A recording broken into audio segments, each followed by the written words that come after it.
Antes de iniciar con el tema de la investigación, pues voy a contextualizarlos un poquito en cuál fue el fin de este trabajo.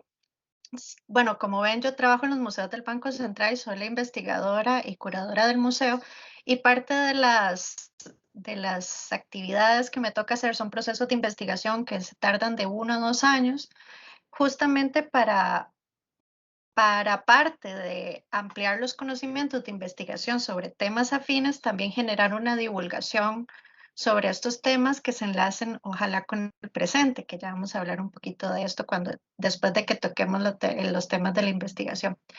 Entonces, este tema al final tuvo un fin de divulgación, que es una publicación que creo que Soco se las compartió, o si se las puede compartir sería maravilloso porque ahí está más profundamente explicado, y una exhibición titulada con el mismo nombre que se llama Emisarias de la Lluvia, que actualmente está expuesta en los museos del Banco Central y pues se cierra el otro mes, pero cualquier cosa les puedo mandar fotos si la quisiera.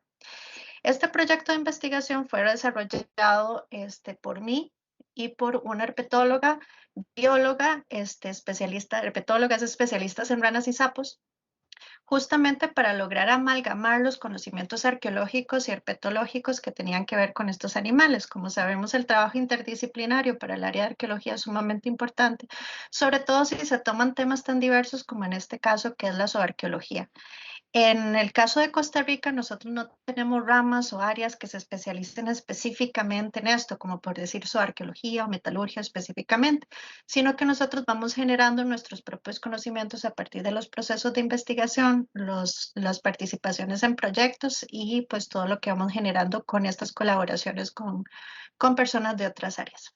En este caso, este trabajo tuvo una duración de casi 2 años que implicó diversos procesos de trabajo. El primero de ellos es, bueno, ¿por qué anuros, verdad? Entre tantos animales que existen, tantas representaciones y tantas cuestiones interesantes que podemos ver en el área de arqueología, ¿por qué, pues, se me ocurrió seleccionar este tema? Bueno, en primer lugar, la colección de los museos del Banco Central tiene tres colecciones. Está la de arqueología, la de numismática y artes visuales. En el caso de arqueología, tenemos una de las colecciones más interesantes en cuanto a metalurgia precolombina, en donde hay muchas representaciones de anuros, es decir, ranas y sapos, en estas representaciones.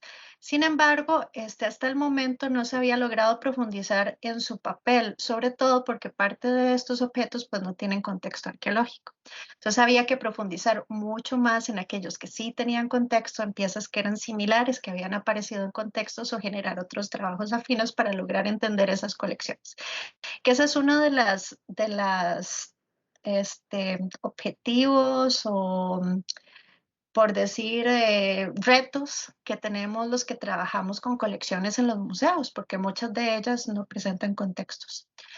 En este caso, este interés por conocer por qué tantos ranas y sapos, cuál era su valor en la época precolombina, cuáles fueron los simbolismos que se les atribuyeron, pues decidimos primero que todo, pues empezar a ver en forma general estas colecciones.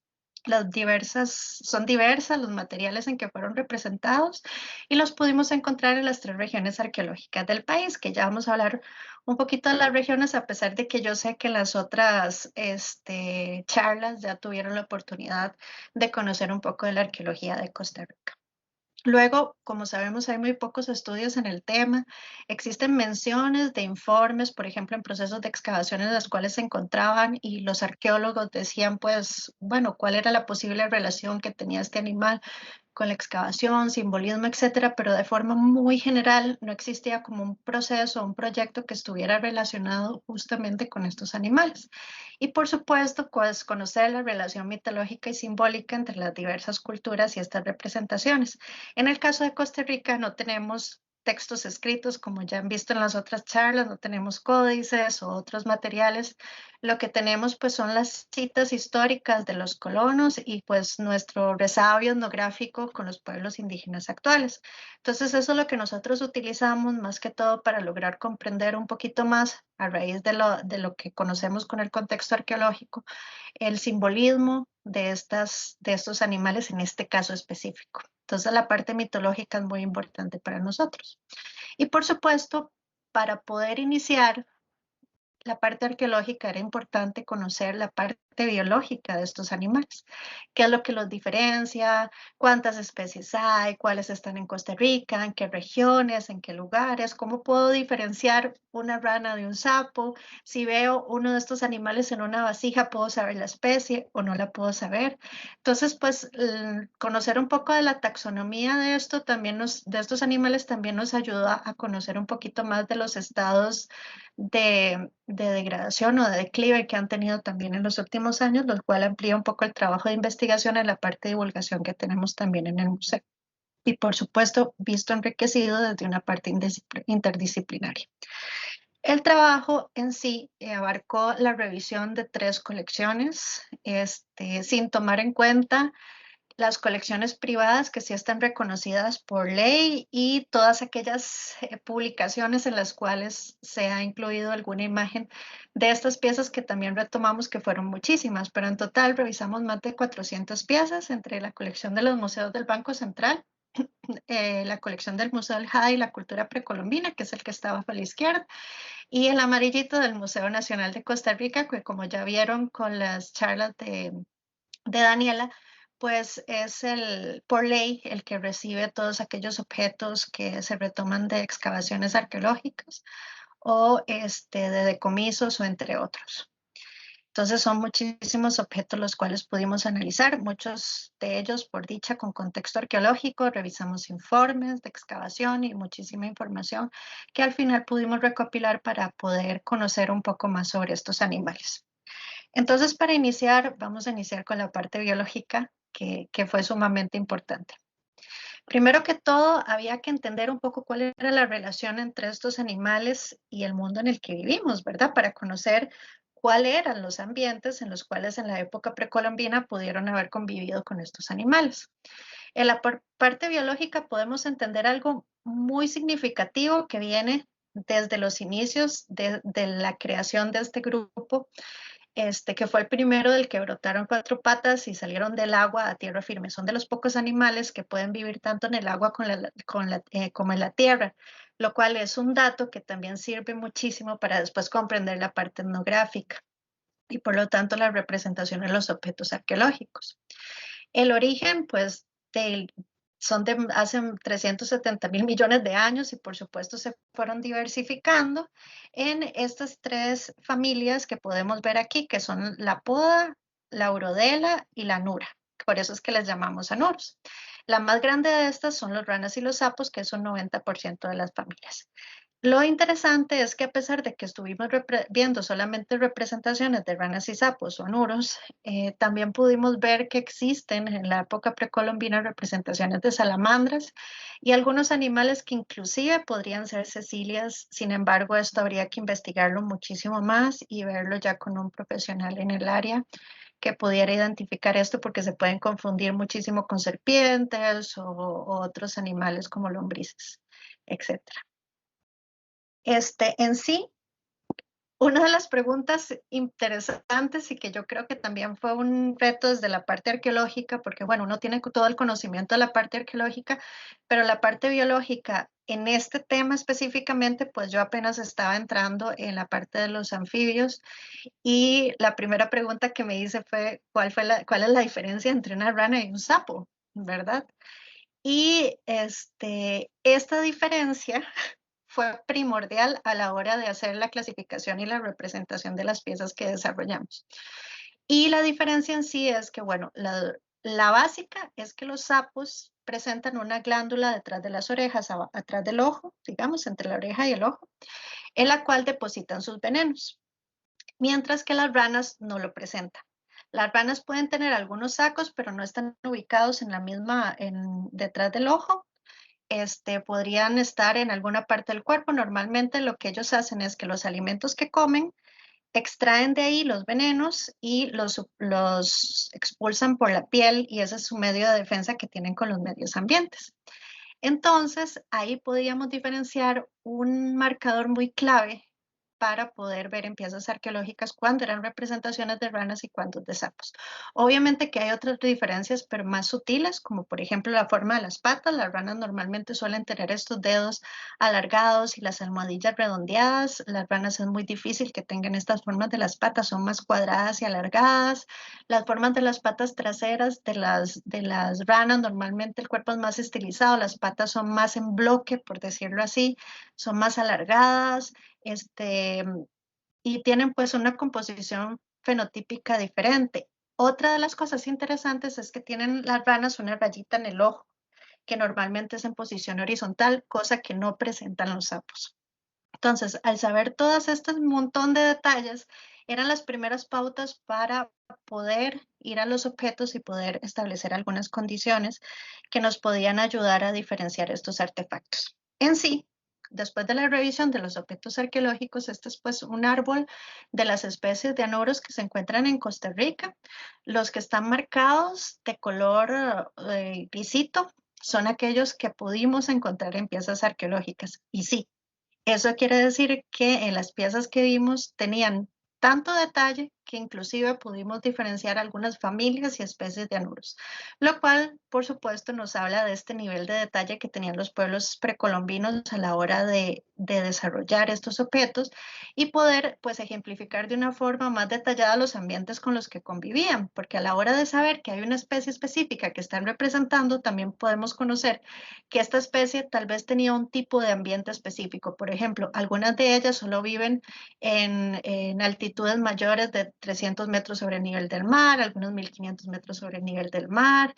Entonces, también las condiciones de esta altitud son diferentes. Algunos son bosques nublosos, bosques lluviosos, zonas más abiertas, etcétera, ¿verdad? Que también nos podía hablar un poco de esta relación entre los contextos ambientales.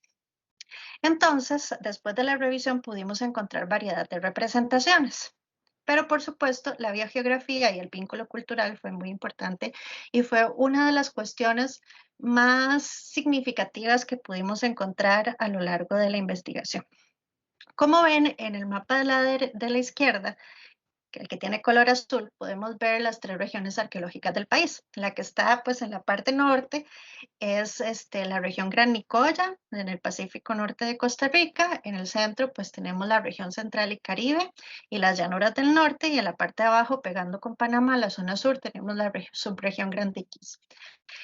Y al lado derecho tenemos las subregiones biogeográficas de Costa Rica, es decir, las divisiones ambientales que cuenta Costa Rica, tipos de bosque, etcétera, que casualmente se divide en cuatro y tiene mucha relación también con lo que nosotros habíamos diferenciado en cuanto a espacios culturales.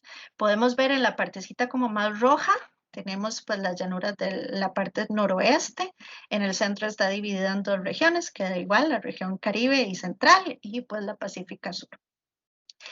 Lo interesante de todo esto es que resulta que existen especies, sobre todo de ranas, que tienen una especie emparentada. Es decir, que tiene una forma exactamente igual y que se encuentra, por ejemplo, tanto en el norte como en el sur. Por ejemplo, tenemos esta de la Ophaga plumilia, que pronto vamos a ver la foto, que es la que le llamamos popularmente como blue jeans, y la Ophaga granulífera.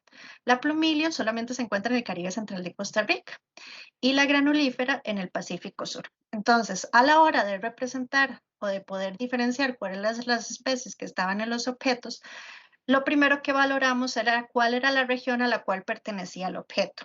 Si el objeto era de la zona sur y tenía las mismas características que alguna de estas dos especies, pues le atribuimos la especie que estaba conviviendo con esas poblaciones en la región que era el objeto. Ese fue uno de los criterios que tomamos. De estas especies, por dicha emparentadas, no hay muchísimas. Por lo tanto, pues esta metodología no fue como muy utilizada y por supuesto que todas son hipótesis.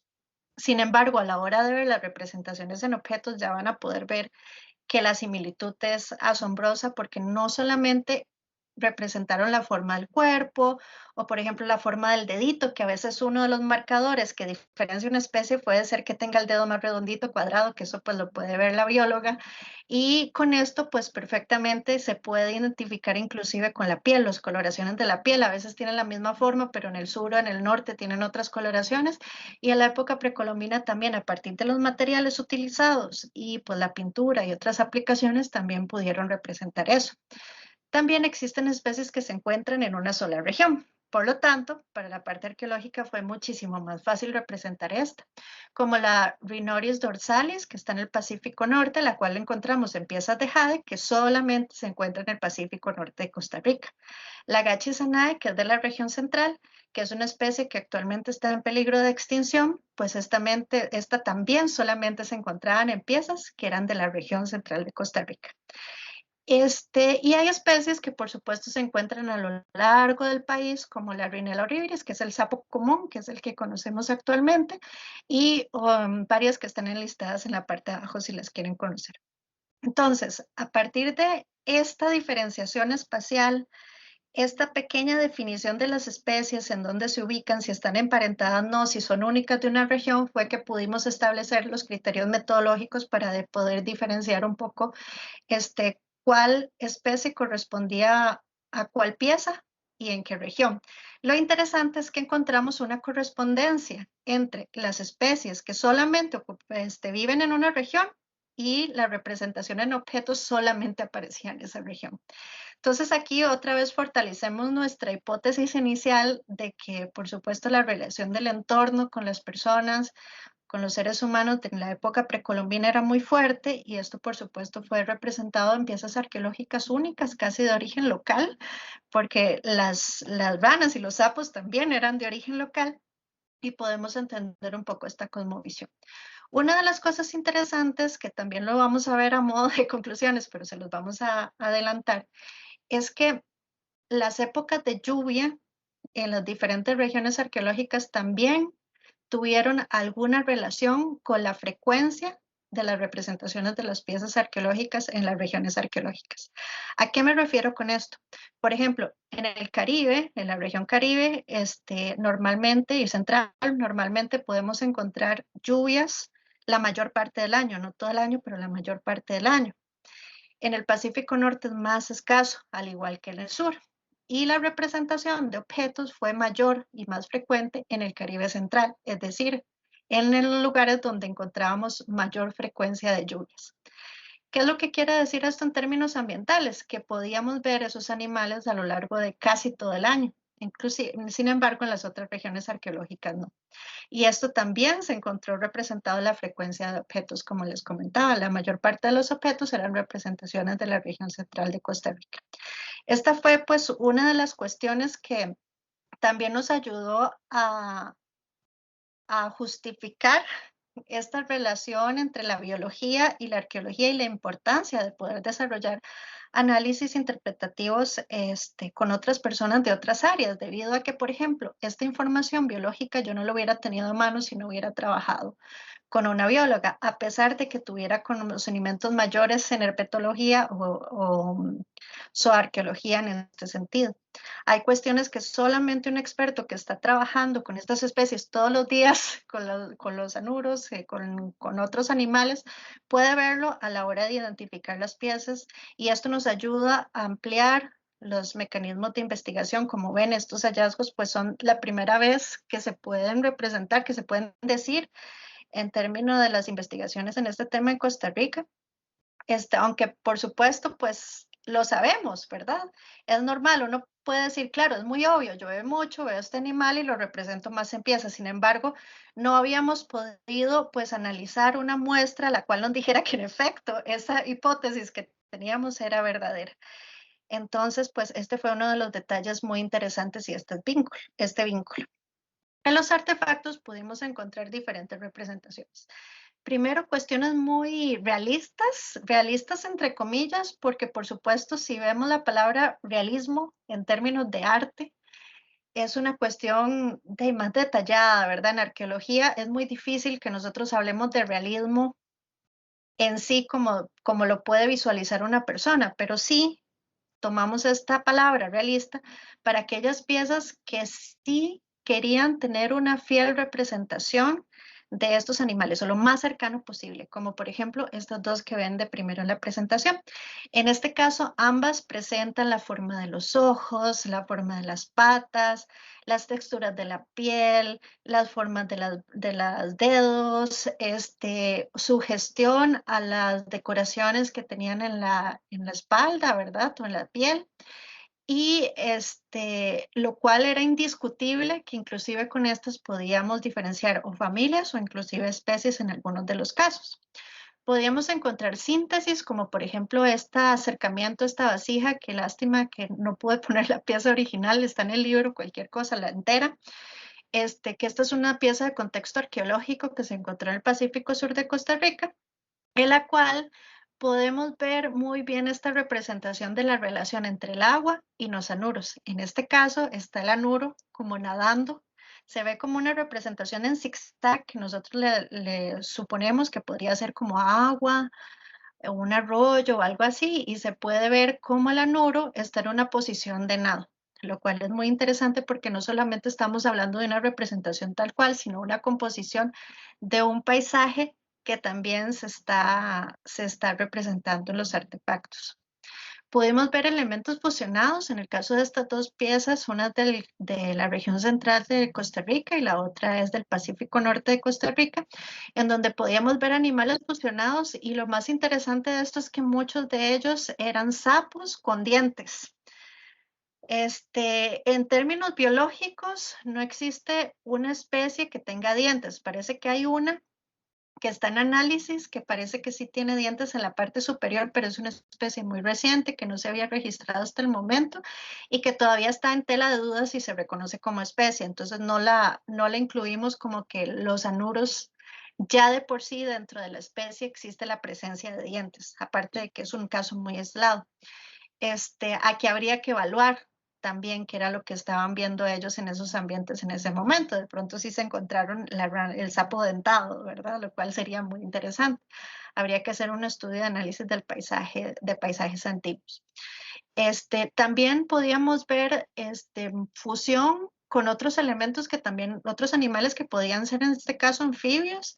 En el caso de la izquierda podemos ver el cuerpo de un anuro y la cola de una lagartija, inclusive la representación que está en la parte de arriba podría ser de una lagartija, pero el cuerpo no corresponde con una lagartija. En términos arqueológicos, estas piezas se han representado como animales fusionados o se le ha dicho que es una lagartija. Sin embargo, no hay una correspondencia en términos biológicos con algunos rasgos que tienen para decir que es específicamente una lagartija. También pudimos encontrar otras representaciones más estilizadas que uno las veía y no sabía si era una persona, un ser humano, o podía ser un sapo y una rana. Sin embargo, a la hora de ya revisar la parte mitológica y ver algunas representaciones, pudimos encontrar que muchas veces la figura femenina, sobre todo el parto, que en esa época, inclusive en la actualidad, se podía, en algunos pueblos indígenas se desarrolla de cuclillas con las piernas abiertas y está asociado con la posición del sapo y la rana, que era la posición del parto.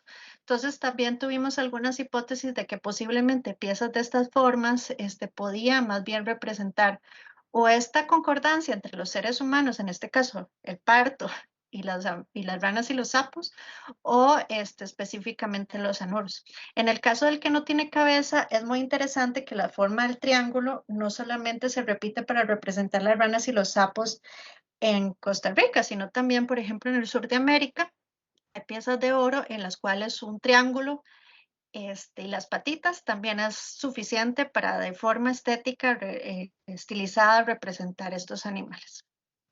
Luego pudimos encontrar colgantes de oro. El que ven a la izquierda es del Pacífico Sur, de la región de Iquitos, y el de la derecha es del Caribe Central de Costa Rica. Como ven, a pesar de que las dos representaciones son piezas de oro, pues la forma de desarrollarla es muy distinta, su estilo es muy distinto.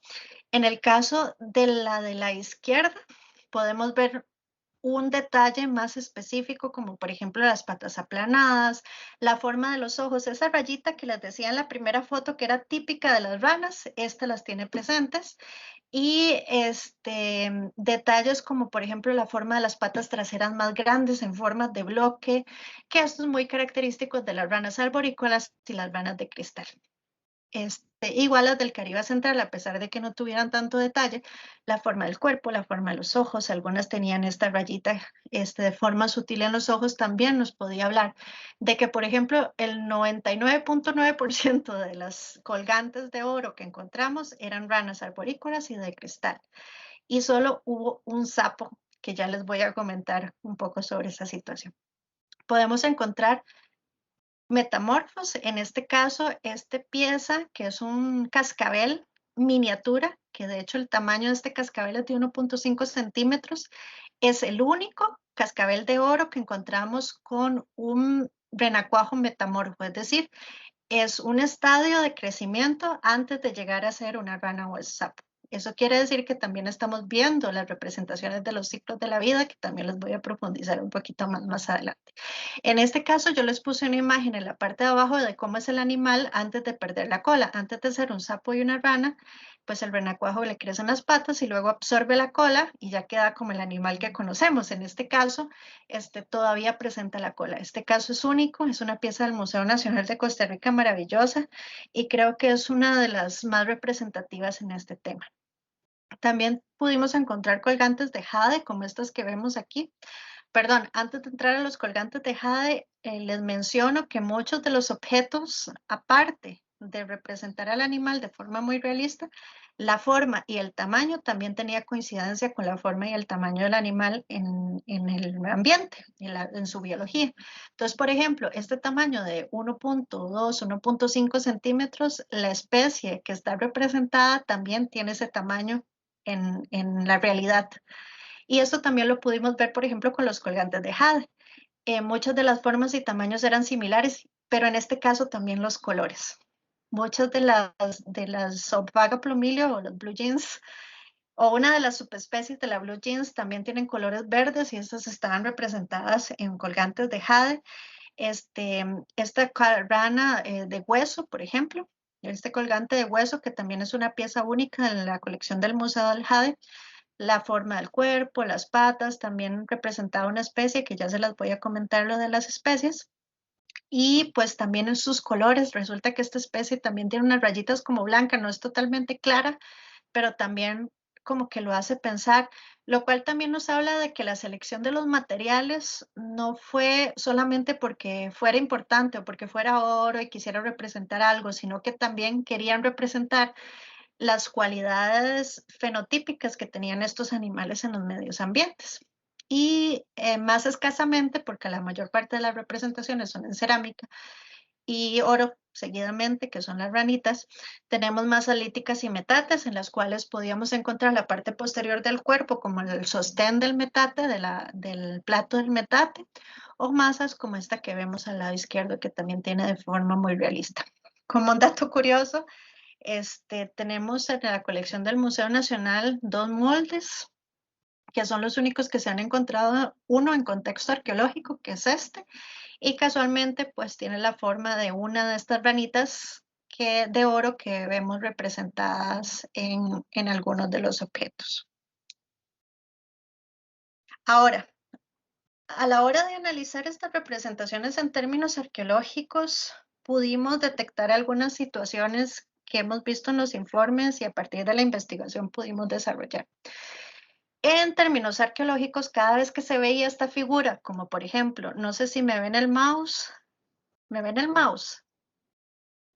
Sí, Sí, sí, ok, se ve. perfecto.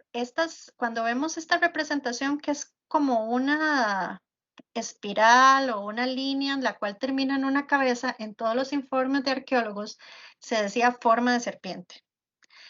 A la hora de ver este diseño, en términos biológicos, pues no había posibilidad de que hubiera una relación entre una rana y una serpiente. Eh, También hicimos una revisión de mitologías, no solamente de Costa Rica, sino también de América, de Mesoamérica, de Suramérica, para ver si había algún mito que relacionara de alguna forma la rana y la serpiente, y solo encontramos uno, que justamente era del Ecuador, Perú-Ecuador, creo que se compartían los dos, en los cuales estaban en el mismo cuento, pero ni siquiera tenían una relación directa entre los dos. Entonces también eso nos decía, pucha, si no hay una relación directa en la parte biológica y en la parte mitológica tampoco estamos viendo una relación actual, por supuesto, pues estaban en el mismo cuento y todo, pero como que no había un mito que tuviera que ver, que saliera de su boca serpientes o etcétera, ¿verdad? Nos llamaba un poquito la atención. Y resulta que a partir del análisis de la información nos dimos cuenta que hay una forma de cuidado parental que tienen las ranas de cristal y arborícolas, que es que se posicionan encima de sus huevos, que son los renacuajos. Y resulta que los renacuajos tienen esta misma forma. Si ven la pieza original, podemos ver, por ejemplo, dos cascabeles, que son los ojos, y la nariz son dos bolitas, que lástima que no le hice aquí un acercamiento mejor, pero resulta que los que están al lado son exactamente igual. Cuando vemos este tipo de piezas, parece que se replica la forma de la cabeza original en los costados de lo que podría ser la serpiente. Entonces aquí tenemos la hipótesis de que en el caso de la representación de ranas y sapos, podían ser más bien representación de renacuajos y el cuidado parental que tenían estos animales con estos renacuajos. Esto no descarta que sí hayan representaciones de serpientes. De hecho, piezas asociadas sobre todo con seres humanos o antropomorfos, como estas que les muestro aquí, como el músico, como el chamán con el tocado, o inclusive esta pieza que nosotros podríamos ver que tiene una cabeza como de lagarto, ¿verdad? Con el moco y todo. Sí, podrían ser serpientes que de hecho vean la diferencia entre las formas de las cabezas. Son más triangulares, los ojos están en otras posiciones, a veces tienen la boca circular, pero no replican, no pueden replicar porque no existe como una forma original en la cual podamos establecer estas relaciones, como en el caso de esta rana. Entonces aquí estamos viendo, de hecho sacamos toda una categoría de todas las diferencias, no solamente en formas de la cabeza, sino también en formas del cuerpo. Algunas de ellas son de forma como de cuerda, como la primera que vemos aquí, que es como una cuerda, algunas solamente son como un bastón, otras están enlazados en trenza, como estas que vemos aquí. Y en el caso de este son varias líneas, que cuando se ve de forma detallada la forma del cuerpo de los renacuajos, resulta que normalmente son como pequeñas líneas que lo conforman, lo cual nos habla muchísimo de estas relaciones. En sí, hay un vínculo muy fuerte entre la arqueología y la biología, y a partir del estudio de estas diferentes formas y la parte biológica que ya les comentamos, pudimos tener algunos hallazgos interesantes para esto también es interesante detenerlos un poco en la ecología de los anuros, ya que les hablé que estábamos encontrando formas de reproducción de los anuros representadas en objetos arqueológicos. Podemos ver que, por ejemplo, los anuros han sido representados no solamente en, en la biología, sino que en la mitología como mujeres, como progenitoras, como relaciones con hijos, con muchos hijos, y nosotros decíamos, qué raro, ¿por qué? Claro, y es que parece que los anuros tienen por lo menos 45 formas conocidas de reproducción. En las piezas arqueológicas pudimos encontrar 3, en este caso 4 de hecho. Aquí están las más representativas, que son las de espuma. En el caso de los sapos, ellos a veces secretan una especie de espuma, que de hecho cuando lo vemos en el bosque no sabemos qué es, pero ahí es donde depositan los huevos. Esto, si bien no lo encontramos en piezas arqueológicas, sí lo encontramos en la mitología. De hecho, se habla en mitología de los indígenas bribris y cabécares, algunos relatos de la espuma que dejan los sapos y los ranas en mitos muy antiguos. También una cosa interesante que quiero que se queden con esta imagen en la cabeza es este que está aquí en el centro. Resulta que los sapos, una de las formas de reproducción es que tiran sus huevos en forma de hilos de gelatina. Ven que son como pequeños hilitos llenos de bolitas que son sus huevos y los van pues dejando en el agua de esa forma. Quédense con esta imagen porque es muy interesante. Luego la otra es que a veces lo depositan en el saco bucal o dentro de la boca, muchas veces adentro de la piel, como este que están viendo acá, o se lo usan o las transportan en la espalda para movilizarlos de un lugar a otro. Esto es muy exclusivo de algunas especies, o lo dejan como esta babita, que de hecho este era el cuidado parental que les decía en la parte de arriba. Ahora tengo otra imagen que es más clara, con la que la pueden relacionar mejor con la pieza. En este caso las depositan en la hojarasca Y cuando el huevo está listo, normalmente es arriba de charcos o arroyos, y cuando el huevo ya se eclosiona o está listo, pues solito se suelta y cae en el agua, lo cual es muy interesante. Bueno, pues estos animales, como les comentaba, comen algas y detritus. Este es el que toman los componentes para lograr obtener sus venenos, que de hecho en muchas mitologías también se hablan que los venenos se utilizaban tanto para la curación como para venenos que también se ponían las flechas, por ejemplo, en la zona sur o en Colombia.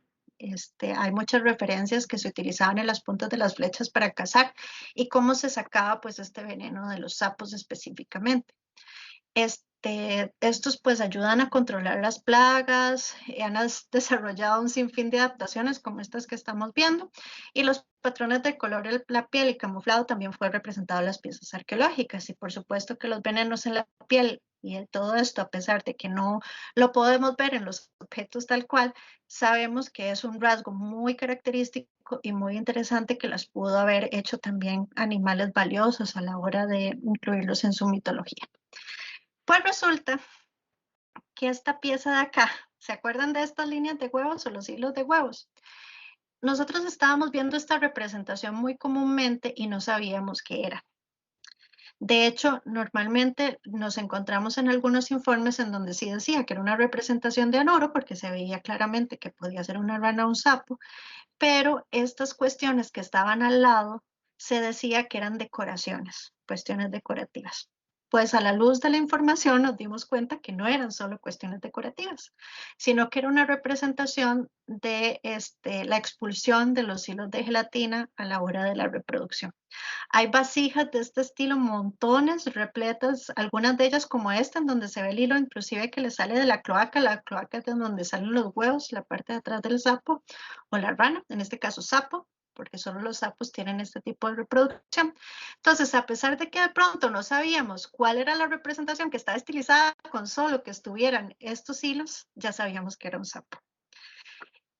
También podemos ver otras formas de reproducción interesantes. En el caso de la vasija de abajo, que ya les voy a enseñar otra imagen, también en términos arqueológicos se decía que eran mamíferos, algunos sí decían que podía ser algún reptil, pero todavía no se había dado con la información correcta. Y viendo varias piezas de esta, nos dimos cuenta que muchas de ellas tienen los estadios de reproducción de estos animales. En este caso, los anuros cabezones o los renacuajos cabezones, luego la cabeza se empieza a reducir, luego pierden la cola y tenían muchas de las vasijas diferentes estadios. Algunos de ellos ya habían perdido la cola, otros estaban creciendo, otros tenían los cabezones, otros tenían los huevos, que como ven, el primer estadio es la creación de huevos. Casi todas ellas, el 95% de las que vimos, tenían por lo menos una o dos líneas de pequeñas bolitas que podía ser la representación de huevos. Aquí podemos ver un detalle de estos cabezones, que es lo que les llaman en biología, pues renacuajos cabezones. En este caso ya ha perdido un poquito pues, la hinchazón de la cabeza, pero está como en un estadio similar, lo cual nos habla mucho de esta tensión que tenían estas poblaciones con los ambientes, y no solamente el hecho de representar el animal tal cual en su estado adulto, sino que ahí había una comprensión del espacio muy profunda, en la cual también entendían cuáles eran las formas de reproducción de los diferentes animales. En este caso de estas piezas, pues podemos ver, por ejemplo, esta es la que les mostré arriba, que tenía la rana con las líneas de gelatina. Algunas de estas representaciones estaban asociadas a figuras humanas alrededor. No sabemos si eran figuras femeninas o masculinas. Lo interesante es que muchas de ellas están sosteniendo el estómago y tenían un bulto en el estómago. Entonces nosotros tenemos la hipótesis de que la asociación es con el parto o con la fertilidad. Y algunas decoraciones que presentaban, ellas eran, por ejemplo, estas formitas, que aquí les pongo un zoom, ¿verdad? Que a primera vista también se podría ver que son representaciones, pero cuando uno se ve cómo es la cara de un anuro, pues posiblemente, perdón, de un renacuajo, en alguno de esos estadios, pues posiblemente también podría ser una abstracción de esto. Esta también es una hipótesis no tan acertada como, por ejemplo, los hilos de gelatina, pero también es interesante que esta figura específicamente solo aparecía en este tipo de piezas. También revisamos piezas de otros animales para corroborar que este diseño es exactamente igual, solo apareciera ahí.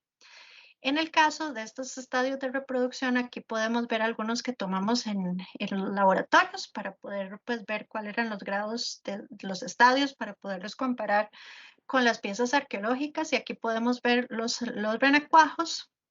Cuando van creciendo, les empiezan a crecer la cabeza. Vean los cabezones que se ven en este caso. Apenas tienen la colita y la cabeza gigante. Luego les crecen las patas, luego empiezan a absorber la cola y ya se convierten en renacuajos. Resulta que una de las cosas interesantes, aquí podemos ver un acercamiento a los huevos, porque de pronto solo vemos la gelatina, pero vean esta forma, como cruzada, que también podemos ver en la pieza de oro que está allá, ¿verdad? Que vimos anteriormente. Pero una de las cosas que para mí también fue un gran hallazgo, y es que normalmente la representación de la espiral está asociada al agua, al correr de la vida, etcétera. Hay muchísimas representaciones.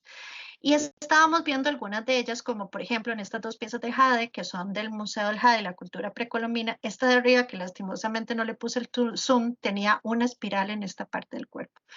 Y yo no entendía por qué. Pues resulta que el intestino de los renacuajos, cuando uno los ve de cerca, es una espiral perfecta. Para ver esto hay que tener un ojo y un detalle. No se necesita microscopio, se puede ver, pero hay que tener un detalle y una atención. Y resulta que muchos de los objetos de este tipo, que eran renacuajos, tenían la representación de la espiral. Lo que también pues nos hablan, como les comentaba, de todo esto. Y por supuesto, pues aquí están también estilizados los estadios de reproducción. En sí, uno de los hallazgos que pudimos encontrar son las especies que ya vimos al principio. Y aquí les pongo un ejemplo de cada una porque, como les contaba, son 400 piezas que encontramos, pues algunas representaciones, muchas de ellas solo a nivel de familia, algunas a nivel de especie. Otras no se podía saber, entonces las clasificamos simplemente como anuro o rana y sapo, o sapo, cuando se podía. En el caso de ranas, por ejemplo, esta que está aquí a la derecha, que se llama, que es la Rhinella marina o Rhinella horribilis, que es el sapo común.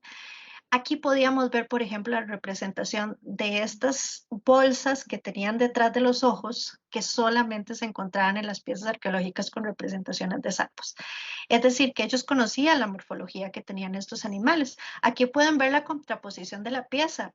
Este detalle interesante, que inclusive la coloración en algunas ocasiones, no solamente la forma del cuerpo, inclusive estamos viendo escenas que son muy activas. En este caso, esta pieza está sacando la lengua que está en forma de caza. Cuando ellos sacan, recomen o sacan los insectos, los tratan de cazar, pues saca la lengua muy rápidamente. Es tan rápido que usted parpadea y ya se lo perdió. Pues resulta que algunas de las piezas tenían la representación de la lengua fuera a modo de caza, lo que él también pues las posiciona en una actividad, en una forma activa. La forma de las patas también tenía una sugestión, como por ejemplo estas anilladas que se ven a veces en los bracitos, ¿verdad? También nos podía hablar, pues, en la especie animal, la misma textura de la piel o cuando la arruga se ve como una arruga muy similar, entonces es muy interesante también el intento de representación o más realista que tienen estas piezas.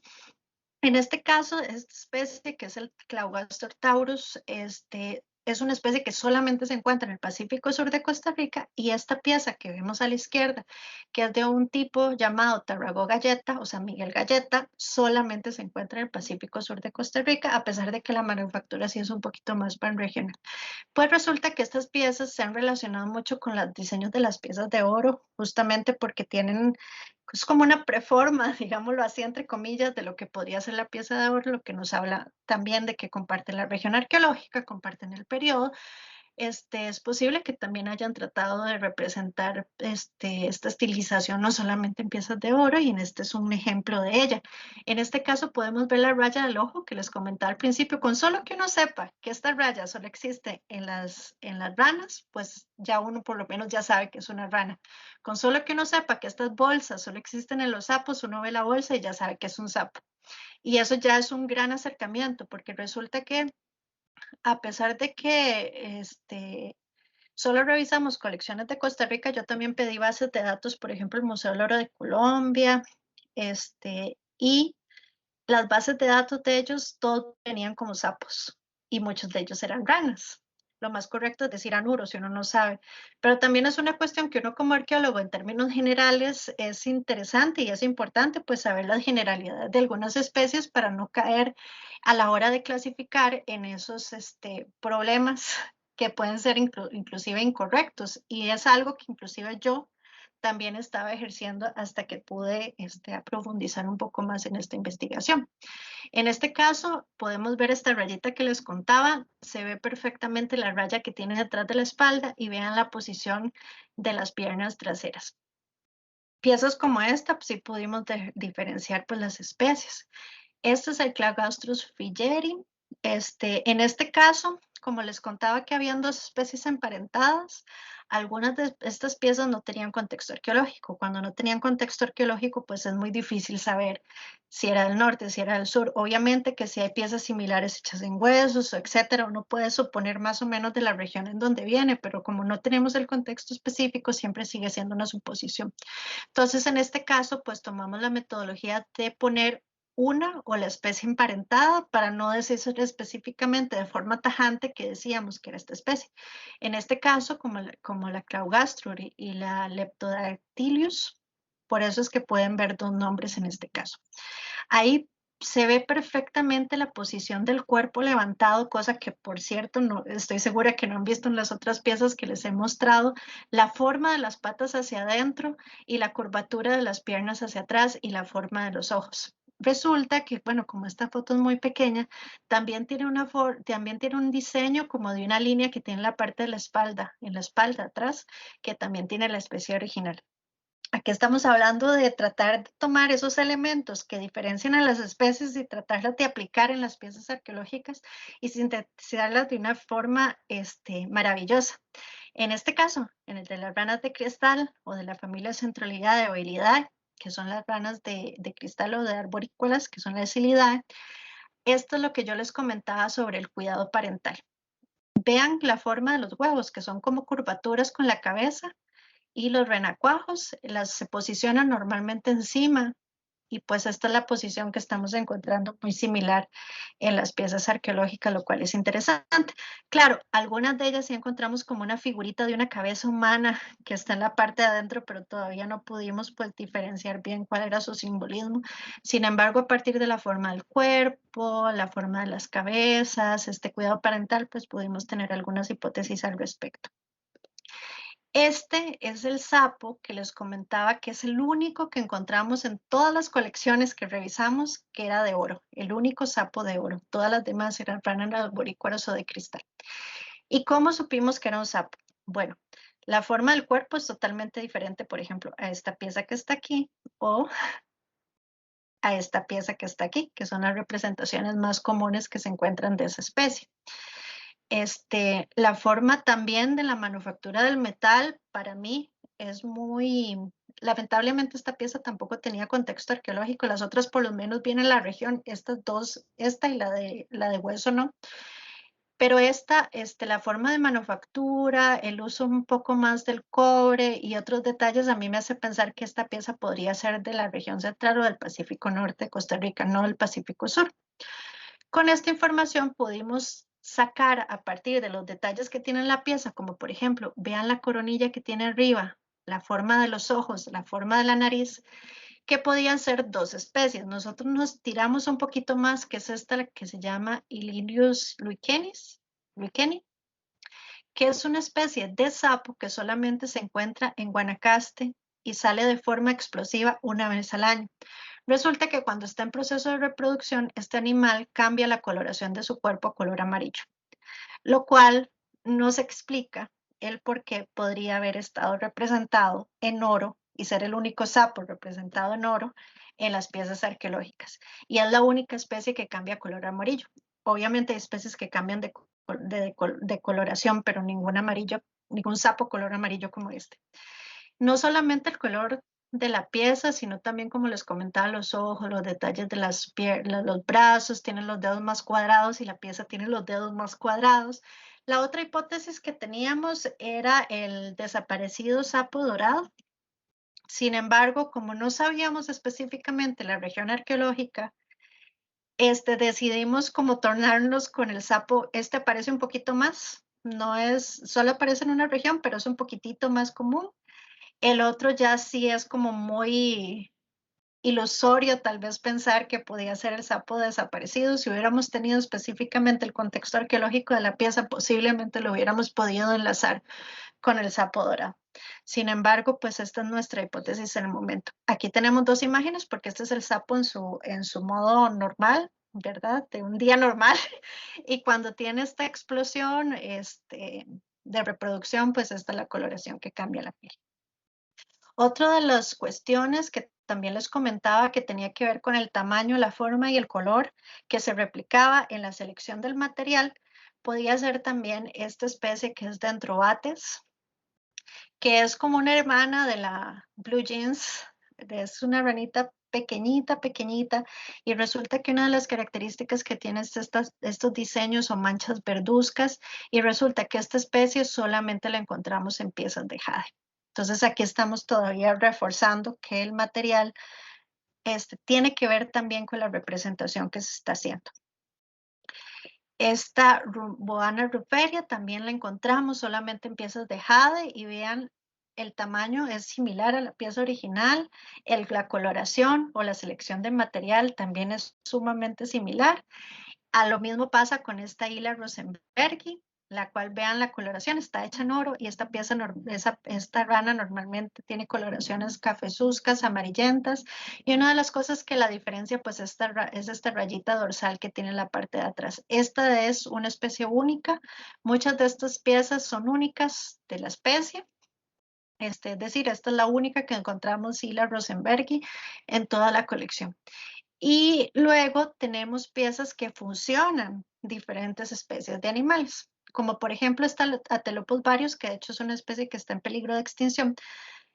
Es interesantísima y de hecho los herpetólogos en este momento están reencontrándola porque parece que encontraron un par de ellas y ya pensaban que se había desaparecido completamente y de pronto lo vemos en piezas del Caribe central que datan del 300 antes de Cristo, que es justamente esta cara de esta cabeza.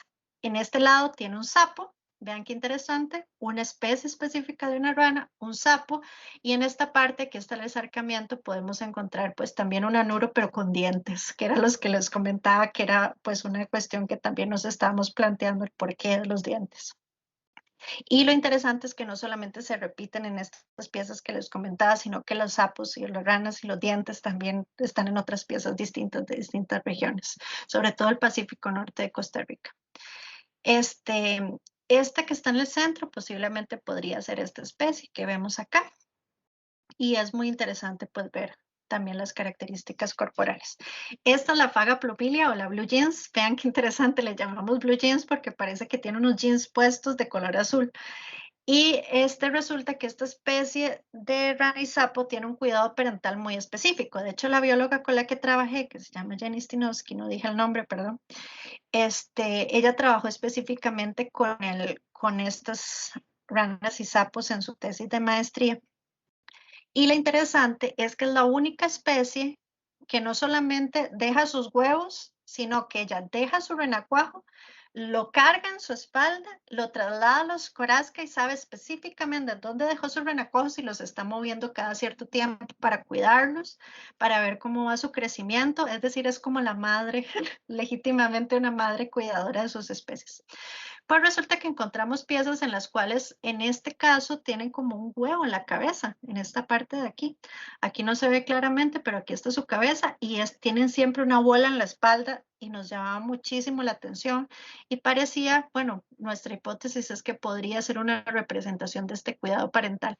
En la naturaleza es súper interesante que yo les puse una foto de una que las tiene dentro del cuerpo, pero se ve como así, con un solo huevo, con un solo renacuajo en la espalda. Ahora les busco una foto, si no en el libro las pusimos también cualquier cosa si quieren corroborarlo.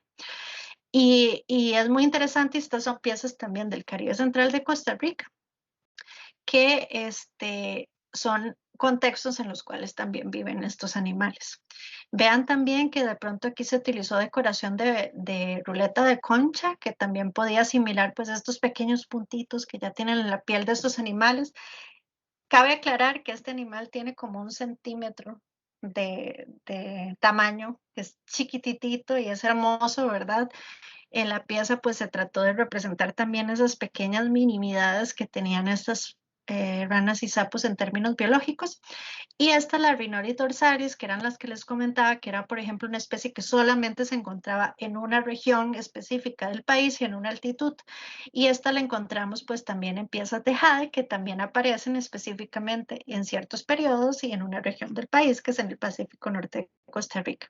Vean las similitudes con el cuerpo ancho, que no habíamos visto en otras piezas. La forma de la cabeza es como una punta que de hecho uno lo ve y no parece que sea un sapo y una rana, uno no sabe ni qué es eso, ¿verdad? Porque es muy diferente a los otros animales y solamente lo encontramos en colgantes de jade.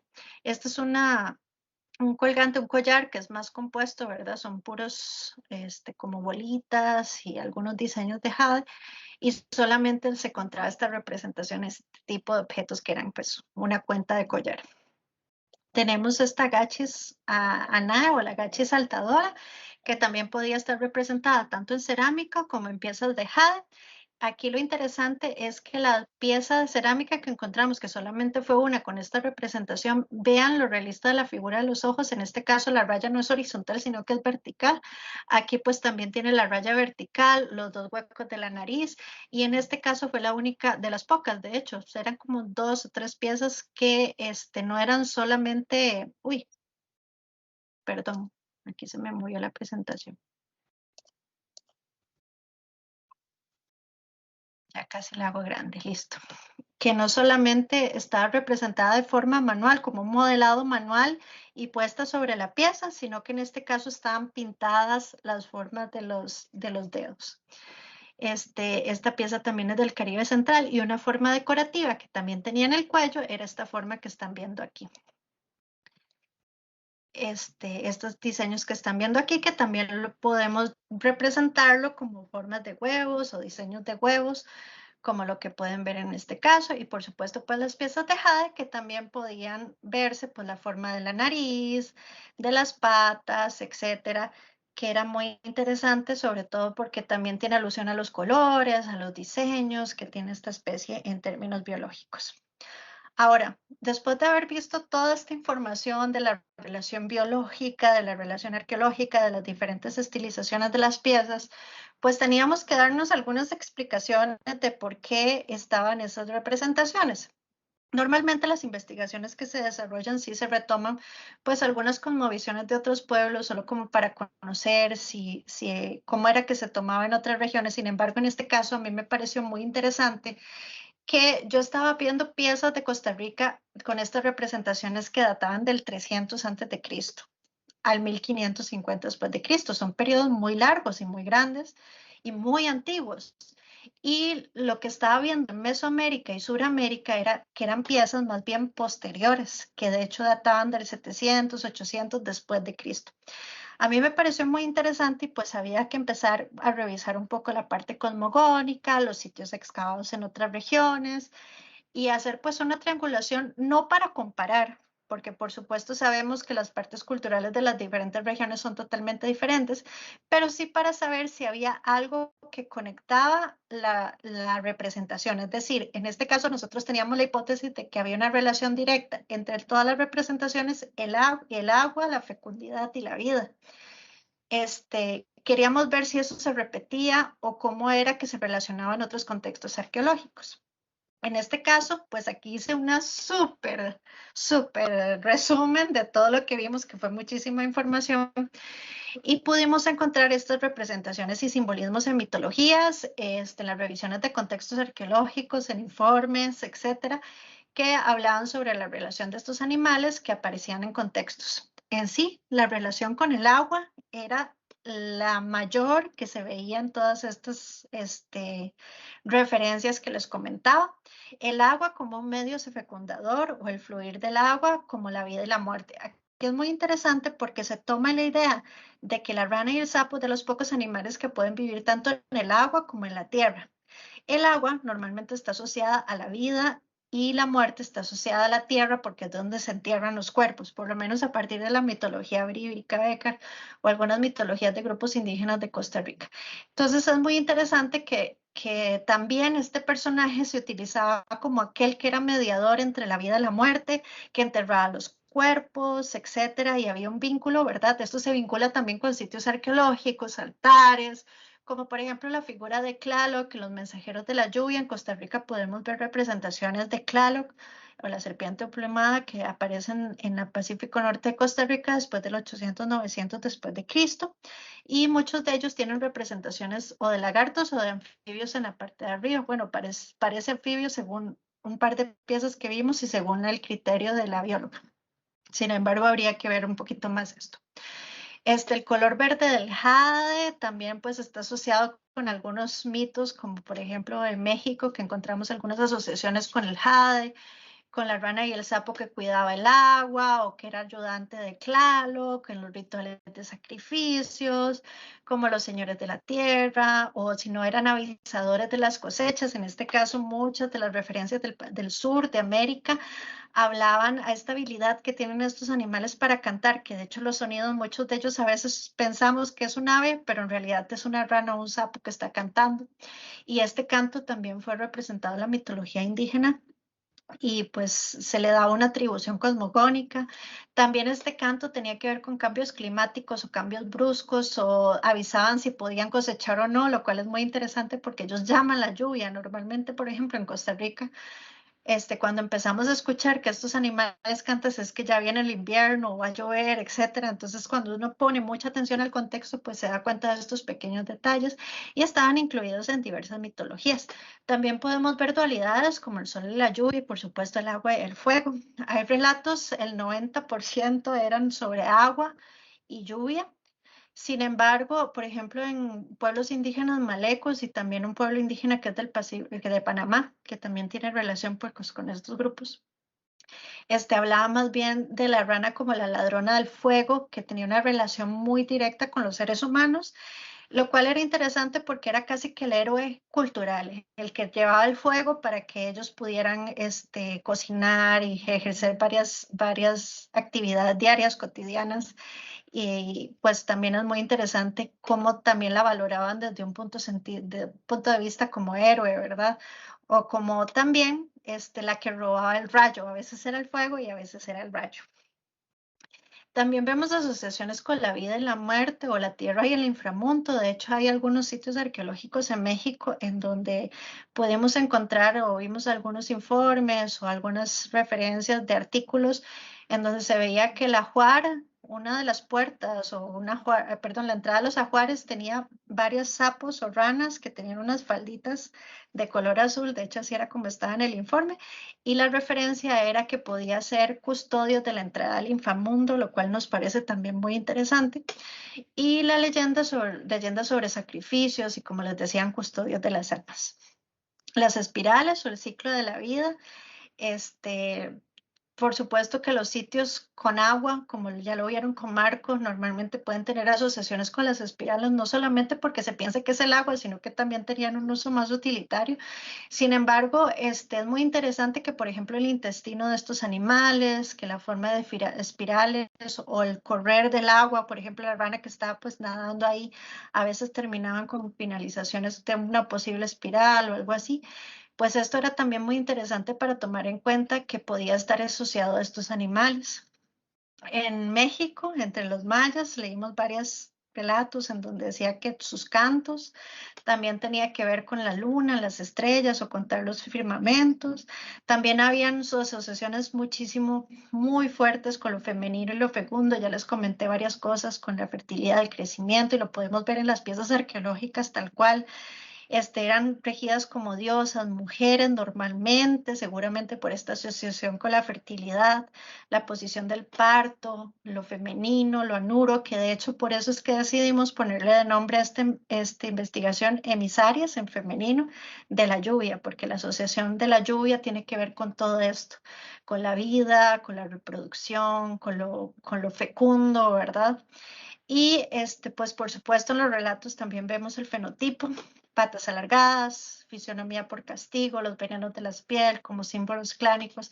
Hay un mito bribri muy lindo que dice que supuestamente las ranas tienen las patas aplanadas porque querían hacer una danza que no les correspondía, que querían hacer la danza del sapo, esto es entre los bribris. Y Cibú, que es uno de los grandes dioses indígenas, pues las castigó bajándole las posaderas y aplanándole las patas. Entonces también pues uno empieza a encontrar como varias explicaciones desde la parte cosmogórica muy interesante, que si bien no lo podemos asociar directamente con las piezas arqueológicas, podemos entender que hubo ahí una comprensión de tratar de explicarse por qué los animales tenían esa fisionomía o esa forma. En sí, las conclusiones generales, ¿qué sabemos sobre los artefactos? Primero, las representaciones más frecuentes, como les comenté, fueron en el Caribe central, en la región Caribe y central, en periodos muy antiguos, que van desde el 300 antes de Cristo al 300 después de Cristo. Que esto va en contraposición con lo que venimos encontrando, por ejemplo, para Mesoamérica y Suramérica, lo cual es un dato muy interesante de analizar. Nosotros relacionamos mucho esto con toda esta primera parte que ustedes vieron sobre el clima, sobre las regiones biogeográficas y esta relación tan cercana que tuvieron en la época precolombina estas personas con estos animales, los veían todo el tiempo, justamente porque Costa Rica es un país muy lluvioso, que tiene ríos, que tiene charcos, arroyos, entonces la relación posiblemente era muy estrecha con estos animales. Esto no descarta que también haya habido una relación en otros grupos. Eso depende pues de la apreciación cultural, de la valoración del entorno y un montón de cuestiones. Pero lo que sí es interesante es que podemos encontrar esta representación muy antigua. La mayor representación son de sapos en cerámica, sobre todo los bufonidae, y la mayor representación de ranas, que son las terrestres y arborícolas, como las especies que les comentaba, están más bien en piezas de oro. Es posible que haya tenido algo que ver la selección del material, como les di algunos ejemplos ahí para poder representar entre sapos y ranas, su coloración, su forma, la textura de la piel, tal vez tenía que ver más con la cerámica. En cambio, las ranas son arborícolas y terrestres, son más finas, tienen esas coloraciones, el cambio de la piel, tal vez por eso fue que pudieron haber seleccionado el oro. Esa es una hipótesis que ahí lanzamos. Y por supuesto los temas recurrentes que fueron el ciclo de la vida, la metamorfosis, como las piezas que vemos que al final se centran en la fertilidad y la fecundidad. Ahora, una de las cuestiones que a nosotros nos interesaba también, no solamente en términos arqueológicos, sino en términos de que en nuestro país, por ejemplo, las personas piensan que lo que ocurrió en la época precolombina fue hace muchos años y no tiene relación conmigo. Hemos tratado de traer al presente todas esas cuestiones, tratándole de decir a la gente o a las personas que visitan la muestra o que leen los libros, etcétera, que todos éramos personas, indiferentemente en el periodo que viviéramos, todos teníamos el mismo sistema de pensamiento, teníamos una capacidad de reflexión, vivíamos con nuestras familias, podíamos generar, crear, ¿verdad? Entonces, eso es atemporal. La forma de cómo funciona el cerebro, cómo generamos, cómo funcionan los seres humanos es atemporal. Por lo tanto, generamos varias conexiones con el presente, pudimos detectar algunas piezas arqueológicas que actualmente están extintas o en peligro de extinción para poder hablar pues de la pérdida de los hábitats y todo esto. Los fines médicos, de los venenos, los niveles de contaminación que por ejemplo las ranas y los sapos tienen la habilidad de poder expresar en su piel, el nivel de contaminación del agua, que también es un marcador que utilizan mucho los biólogos o los herpetólogos, la pérdida del ambiente y por supuesto pues las políticas ambientales. Una de las cosas interesantes que también vimos en la investigación es que hay muchas cuestiones que en términos biológicos desde hace menos de 10 años se ha dicho que son hallazgos, como por ejemplo unas cuestiones nuevas, un descubrimiento, como por ejemplo esto de que las blue jeans cargan su renacuajo de una hoja a otra, eso se encontró hace poco. Pero si vemos las piezas arqueológicas, podemos ver que estas personas ya lo sabían, ya lo conocían, ya lo habían visto y lo vieron representado. Entonces, más bien, tratamos de quitar un poco ese mito y lo que estamos intentando hacer es que lo que estamos viendo actualmente en realidad es un redescubrimiento, porque en realidad estas personas ya conocían, ya lo manejaban y ya sabían desde tiempos antiguos. Y esta sería el final de mi presentación. Espero que les haya gustado. Si tienen alguna pregunta, pues por supuesto, con muchísimo gusto.